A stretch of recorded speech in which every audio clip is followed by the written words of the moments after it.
This weekend, we're going to be wrapping up our series, Crazy Like Us. And if you haven't been with us over the last couple of weeks, maybe you're thinking to yourself right now, did I just show up at church on the weekend where they talk about giving? Yes, you did. Congratulations. But don't worry. You have nothing to be afraid of. Guys, lock the doors. Don't let anybody out. No, you have nothing to be afraid of because literally we're not going to demand anything from you. And we can't make you do something that you don't want to do. We really want to talk about this because we think it's a better life for all of us. We've been talking a lot about generosity over the last couple of weeks, and one of the things that we've said is that there's a difference between generosity and giving. See, all of us give. We all give to something in some seasons of our lives, to somewhere, and often it's that giving that tricks us into thinking that we are generous people, but there is a difference. This is one of the things that we've kind of said throughout the series. We've said that generosity is more. It's so much more than random acts of giving. And we want that to be something that you understand because we don't think generosity is just a okay thing. We think orienting our lives around generosity is a great thing, that it has the potential to completely change the outlook on our lives because generosity does something incredible. This is what we know about generosity, that when you become generous, you will give more, save more, and that's supposed to say consume less. Consumer less. It's like hillbilly, like get her done, like consumer less. No? I thought it was funny.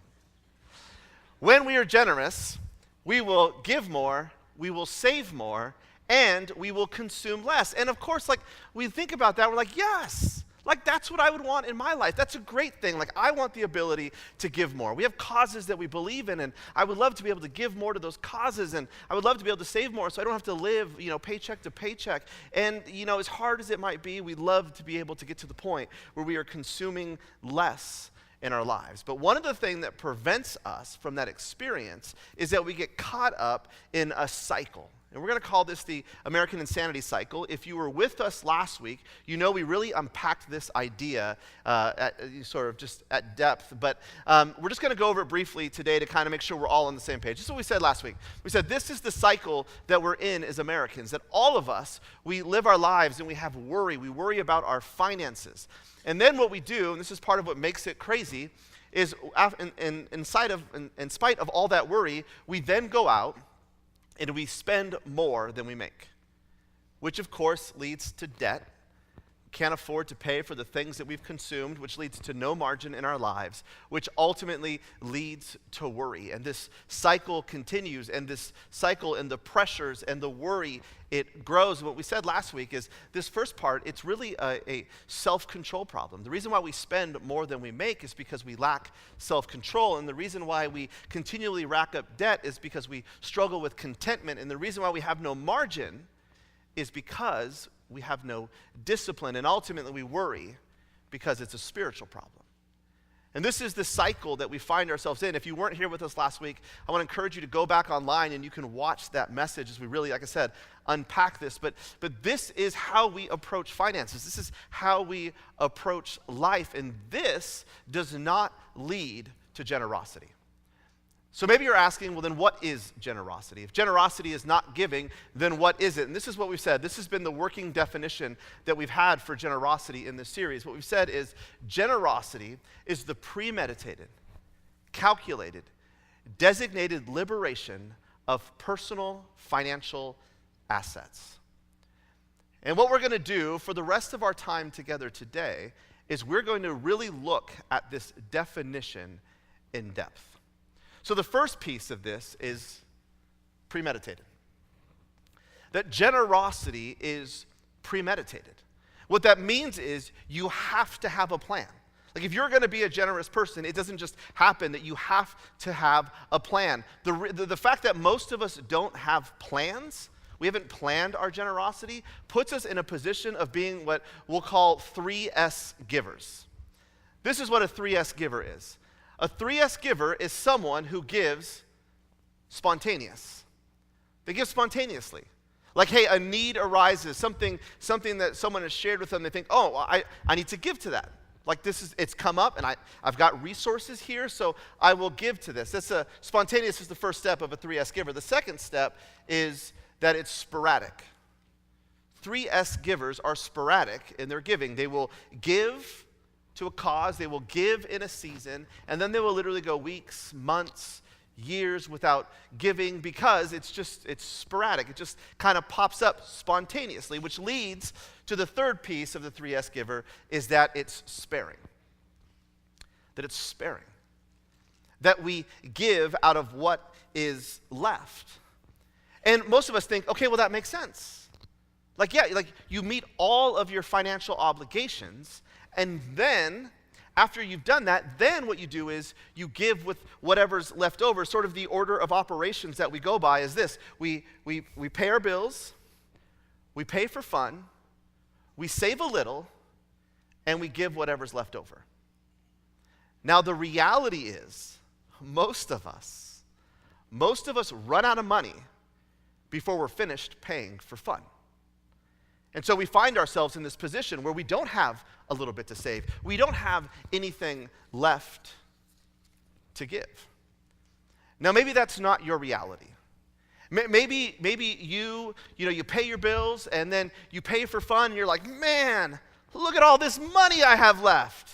Like, what am I going to do with all this extra money? I don't know. I'm going to just give a bunch away, and I'm going to save a bunch because I have all of this extra money at the end of the month when I meet my obligations and pay for my fun. If that is your story, you are an anomaly. That is not normal. For most of us again, once we pay our bills, once we start paying for our fun, we run out of resources before we run out of things that we would like to do. But here's the thing. Here's a little secret.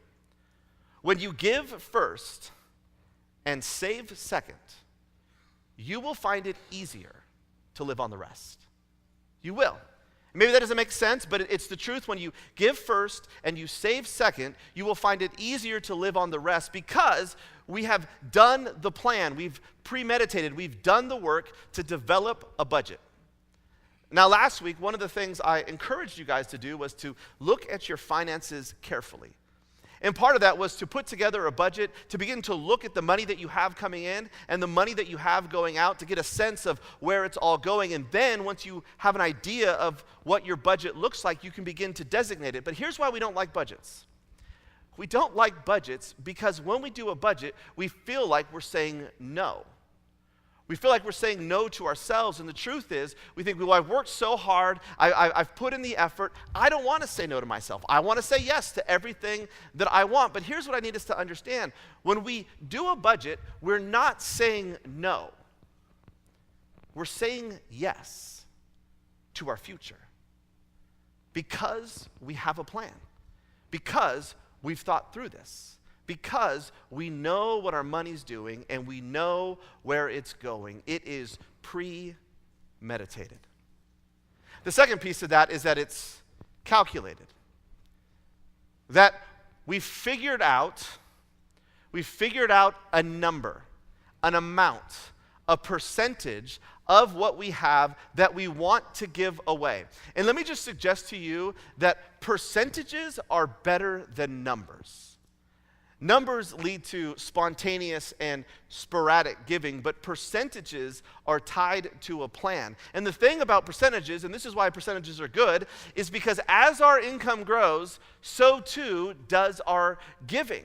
And if you're thinking, well, that's not a good thing, like I don't want my giving to grow with my income, then you're probably not getting this whole generosity piece. But if you understand generosity, and if you want to prioritize your life around giving, then you know this is a good thing. That as your income grows, if you have a percentage, so too will your giving. And even if we don't want to apply this to our giving, we know that percentages are better. Like when we plan for retirement, my guess is pretty much all of us say, okay, I'm going to set aside a percentage of my income to go into my 401k. And that as my income grows, that percentage and the amount that reflects that percentage will grow with it, because ultimately, when I get to retirement, I'm going to need some percentage of what I had, of what I make, to live on. We calculate our future on the basis of percentages. And so when it comes to our generosity, it would be wise of us to do the same thing, to think percentage. So here's what I'd say. Pick a percentage. Give it away before you consume it. And if you already have a percentage, maybe you're already giving, raise it by 1%. Because I promise you, you're not going to miss that 1%. You will never miss the money that you give away. And if you've been generous in your life, you know that. This past week, I sat down and I thought, I wonder how much money Danielle and I have given away in our 11 years of marriage. So I started like, well, what does that look like? What are the numbers? Started calculating it. And really quickly, I found myself being less concerned with the amount of money, but instead on the impact of that money. See, I don't calculate generosity in a number. I calculate our generosity in the lives that have been changed. The people who've come to know Jesus, the baptisms that we've witnessed, the churches that have been planted, the people group who had no one sharing the hope and love of Jesus in their communities, who now have someone who's there. That's how I calculate generosity. It's in the impact and it's in the lives that have been changed. It's not the amount. You know what we miss? We miss the money that we waste. The money that we spend on things that we don't need. We miss the money on bad investments. We miss the money that we've lost. We miss the money that we've loaned to our brother-in-law. That's the money that we miss. What we don't miss is the money that we've invested in causes that we believe in. And a person who premeditates their giving and the person who calculates their giving can move from a 3S giver to what we'll call a 3P giver. This is a 3P giver. A 3P giver is someone who uses percentage. It's how they think about it. What percentage of what God has given me that I can then go and bless someone with? The second piece of that is its priority. That they're prioritizing their lives, that they're placing their generosity above their consumption. And the last piece of that is it's progressive. That Jesus calls us to be generous people. And that's not some magical number. It's not like 10% is the end-all, be-all, but that we are called to progressively grow in our generosity because of the impact and the influence it has on the lives of others. So we premeditate it, we calculate it, and then we begin to designate it. And this is the fun part. Because this is the part that we get to unleash our money to the things and the causes that we are so passionate about. This is what Jesus would say. Jesus would say in Matthew 6 and verse 21, he says, "For where your treasure is, there your heart will be also." Like where you invest your money is where your heart is. This is the way. This is the way that we connect our heart with our resources. You see, saving is a way that we say yes. When we save, it's a way we say yes to our hopes, we say yes to our dreams, we say yes to our future. But giving is the way we say yes to the things that we believe in, the things that we believe that are making a difference in the world that we live in. And so how do we decide? How do we figure out what it is that we designate our money to? And here's just two quick things. I would encourage you to give to things that you're grateful for, and I would encourage you to give to causes that break your heart. So ask yourself, what am I grateful for, and what does my heart break for? And whatever that is for you, whatever it is that you're grateful for, whatever it is that your heart breaks for, figure that out, designate it, and just give it. Just give it away. Give it away guilt-free. Don't just let it go, because here's what generous people know. This is what generous people realize. Generous people, they don't feel guilty. They don't feel guilty saying no because they've already said yes. There are no shortages of causes that people want us to give to. And sometimes we find ourselves constantly trying to give just so that we can appease people, or we give out of guilt. But when you begin to designate it, when you've pre-thought about it, when you've calculated it, you can say no, guilt-free, because you've already said yes to what you believe in. I've shared this, that for my wife and myself, we designate the greatest percentage of our generosity here at Lake Sawyer. And we do that because we are grateful for this church. And we do it because our heart breaks for people who are far from God. And many of you do something very similar. You are grateful for Lake Sawyer, so you give here because you know the impact that it's had on your life, or you've seen the impact that it's had on your family. One of the cool things about this church, about most churches, is that there's a generational impact, that we have families in this church that we've seen after generation, the impact. And we're grateful for those, so we give to places like Lake Sawyer. Or our heart breaks for people who are far from God, and so we choose to designate our money to places like Lake Sawyer. Some of you, there's other places. Some of you are grateful for other things, that your heart breaks for other causes, and so you give to those things, and that's great. But what statistics tell us is that an overwhelming majority of us don't give regularly anywhere. And I think part of that is because that hurdle is, in a lot of ways, insurmountable to us. We think, okay, I can make a budget, I can make a plan, and I can calculate the amount that I would love to give. And I can even designate it to the cause that I want to give it to. But when it comes actually to liberating it, to letting it go, we get afraid. We think, well, what if I actually need that money? Well, let me just hold on to it, and then at the end of the month, if there is leftover money, then I'll get it, which of course it doesn't happen. We've already talked about this. And so that step of giving is a huge step for a lot of people to overcome. Now here's the thing. I can't make that step for you. I can't do it. But I can ease some of the pressure of that step. And so here's what I'll promise you. If you're willing to designate your giving here to Lake Sawyer, if you're willing to step into that, to begin giving, if you've never have before, if you're willing to designate here to Lake Sawyer because you're grateful for this place, and because your heart breaks for the mission of what we're trying to accomplish together, and if in 90 days you don't personally experience the joys of generosity, that you don't experience the promise of generosity, here's the thing. We'll give it all back. 90 days, you have nothing to lose. Trust God, give with a grateful heart, give with a broken heart to this place.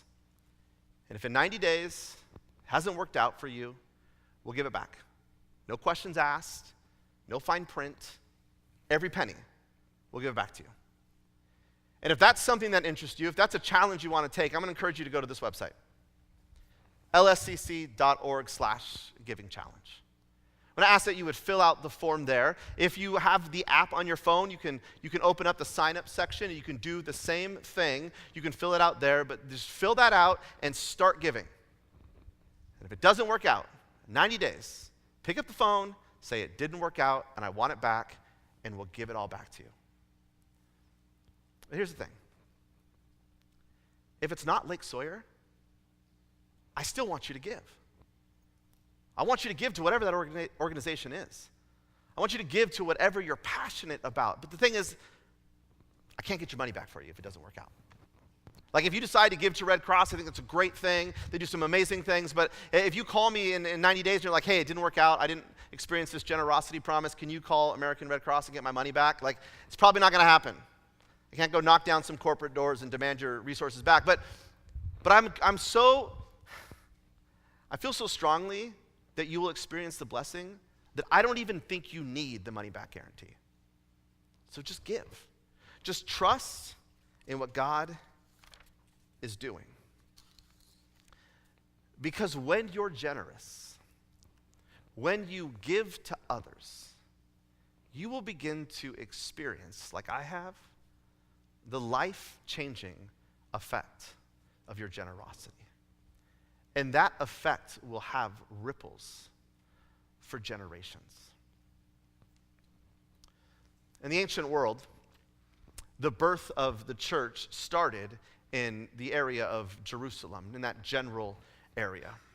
This was the general area where Jesus walked the earth and some powerful ministry was happening. And this was, again, it was the birth of the church. But as God was working in that area and lives were being changed, people came to know Jesus and people were on fire and on mission for Jesus. And one of those was a gentleman by the name of the Apostle Paul. And what Paul believed was his job was to take the story of Jesus to the world. And so Paul began to go out and to plant churches, and he planted churches in places like Corinth, and he planted churches in Philippi, and there were churches planted in Athens and in Rome, and so the impact of the early church began to grow. But as it grew, there was a great deal of persecution for the church in Jerusalem. The church struggled. It began to wonder, how are we going to make ends meet? It was difficult to get jobs. They were viewed as problems in society. Everything that happened was blamed on these Christians, and so life became unbearable. They were poor. They were struggling to get by. And these churches, these other churches in Corinth and Athens and Philippi and Rome, they hear about what's happening in Jerusalem, and they're so grateful. They're so grateful for this church because if it wasn't for this church, they wouldn't have started. If it wasn't for the church in Jerusalem, they wouldn't have been eyewitnesses to the resurrection, and they're grateful for them, but their heart begins to break for their reality. So the churches say, let's get together. Let's take up an offering that we can send to this church in Jerusalem. And so what we see here in 1 Corinthians, Paul is encouraging the church in Corinth how to go about taking up that offering. This is what he says beginning in verse 1 of chapter 16. He says, now about the collection for the Lord's people. What he's referring to here is the people in Jerusalem. He says, now about the collection for the Lord's people, do what I told the Galatian church to do. I'm going to tell you to do the same thing. What is that? This is what you do. On the first day of every week, each one of you should set aside a sum of money. There's a plan. On each day of every week, there is a calculated amount, a sum of money. It's been designated. Well, who's he designated to? The Lord's people. See, Paul is laying out this plan for the church here in Corinth, which, of course, they're all going to ask, well, how much? Paul, how much do we give? So this is what Paul says. In keeping with your income. It's percentage.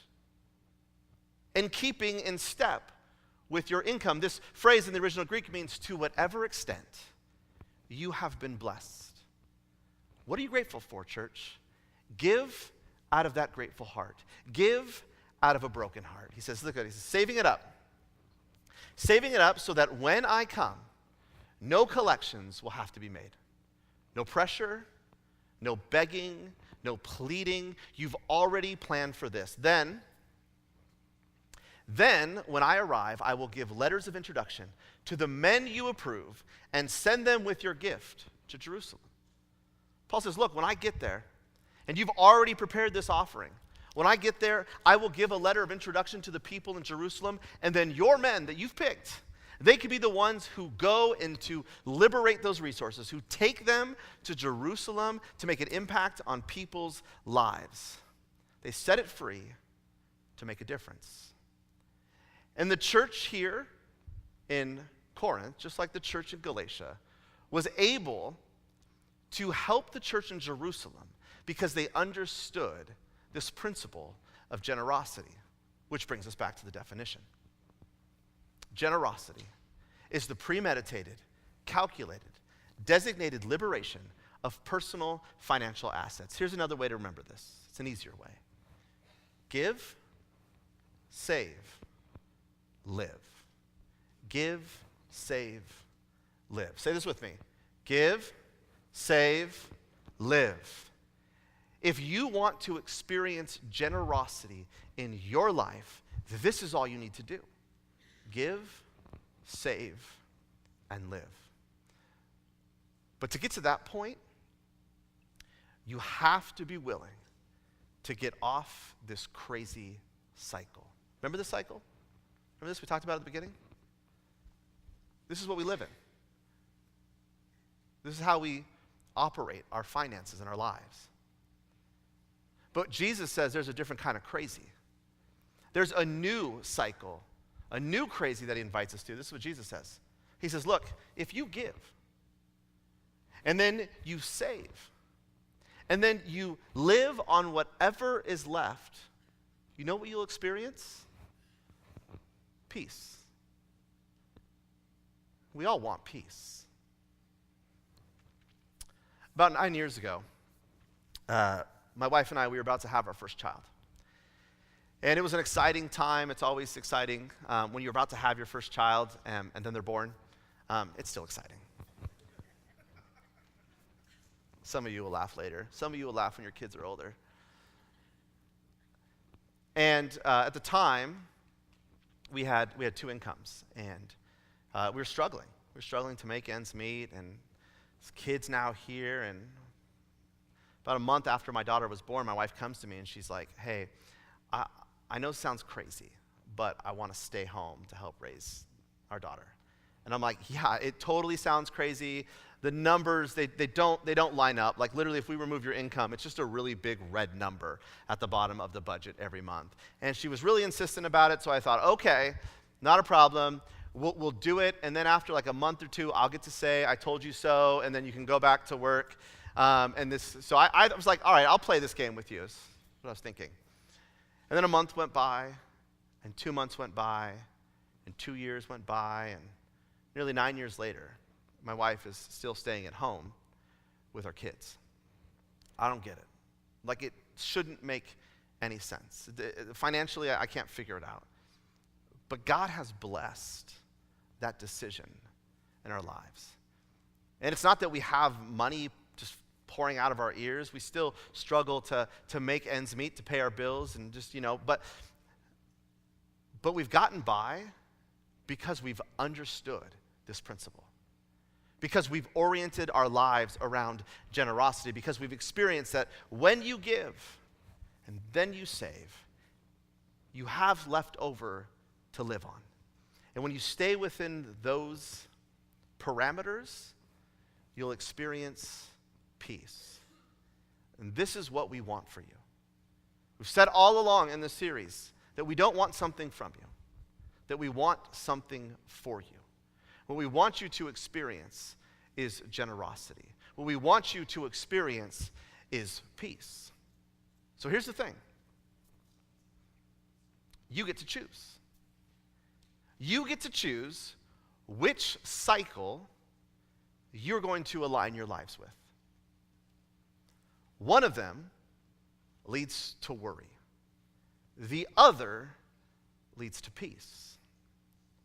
But for you to experience peace, you have to be willing to relinquish control, to trust in God in every aspect of your life. And if you're willing to do that, you will experience peace. And you will also experience the reality of Jesus' words. This is what Jesus says. We talked about this the first week. He said, blessed, happy. Happy is the person whose life is ordered around giving rather than receiving. Happy is the person who realizes that all of life is not for them to consume. But life is here, and we've been blessed with the opportunity to give away. And when we give, we experience joy. We experience generosity. We experience the impact of lives being changed and communities being transformed by the things that we're grateful for and the things that break our heart. Amen? Let's pray. God, I thank you so much for the last 3 weeks, for the opportunity that we have to look at generosity. God, be challenged to grow in this aspect of our lives, knowing that as weird as it sounds, as crazy as it seems, that generosity brings peace. So God, I pray that we have the boldness to take that step, to begin to give, to to trust, and to see what you can do with what we give. Thank you so much for your word and for your Son, who models all of this for us. It's in Jesus' name we pray. Amen.